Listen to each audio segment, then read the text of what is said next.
welcome to Flood's Firework Safety Tips. Are you ready, Sam? Yes, Mike!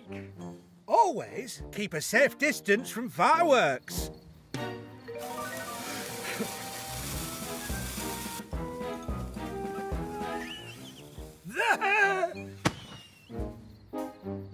You might want to make sure you're close enough to actually see the fireworks, though. Hey, Mike.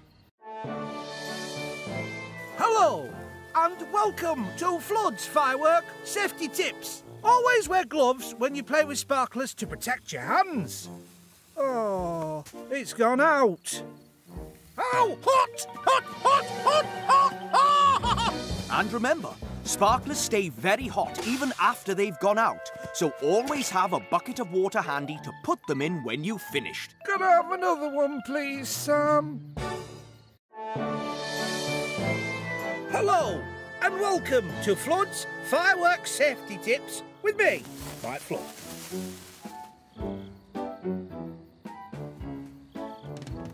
Are you going to give them your safety tip?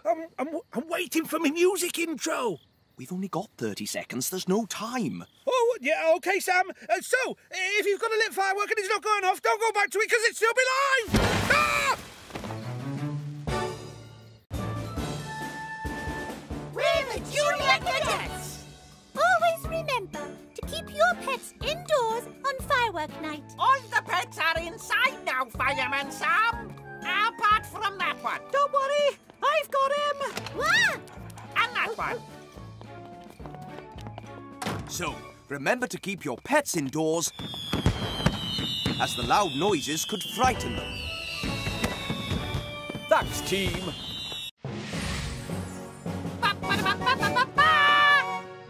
Hello, I am Atomic Boy. And I am Norman Man.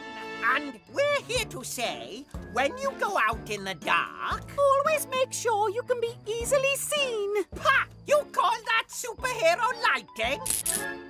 Oh, so remember, citizens, be safe, Be bright. And be seen at night.